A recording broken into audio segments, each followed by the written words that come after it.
یکرہ لکم ثلاثا، تین کام وہ ہیں جو اللہ کی ناراضگی اور غصے کو مول لینے کا سبب و ذریعہ بنتے ہیں۔ ان تین کاموں میں سے کوئی ایک کام بھی اگر انسان کرے گا تو وہ اللہ کی نگاہ رحمت سے محروم ہو جائے گا، باری تعالیٰ کی نگاہ توجہ کا مستحق نہیں بن پائے گا اور ناکامی کی طرف اس کے قدم بڑھنے لگے۔ اس میں سے پہلا کام نبی پاک علیہ الصلوۃ والسلام نے ارشاد فرمایا یکرہ لکم قیل وقال،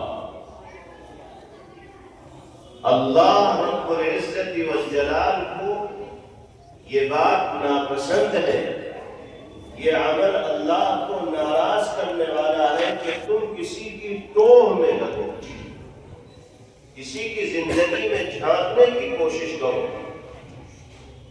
خام خواہ کے تجسس کا مظاہرہ کرنے والے بنو، یہ چیز اللہ کو پسند نہیں ہے۔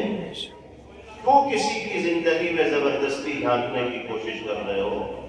اللہ نے تمہیں انسانوں پر دروغہ بنا کر تھوڑی بھیجا ہے، تمہیں مفتش، تفتیش کار اور جانچ کرنے کی ذمہ داری اللہ رب العزت والجلال نے تھوڑی دی ہے۔ جھانکنا ہے تو اپنے گریبان میں جھانکو،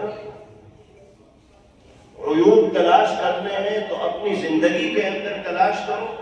انسان اگر اپنے گریبان میں جھانک کر اپنے آپ میں موجود عیوب کو تلاش کرنے میں لگے گا تو پھر کسی اور کی زندگی میں جھانکنے کی فرصت ہی اسے نہیں ملے گی۔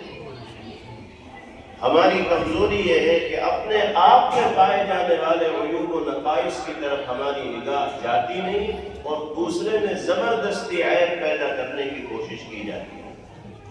خواہ خواہ کے تجسس کا مظاہرہ کیا جاتا ہے، بے وجہ کی ٹوہ میں انسان زندگی مبتلا ہو کر زندگی گزارتا ہے۔ بعض لوگوں کا یہ مزاج ہوتا ہے، وہ اسی میں لگے رہتے ہیں صبح سے شام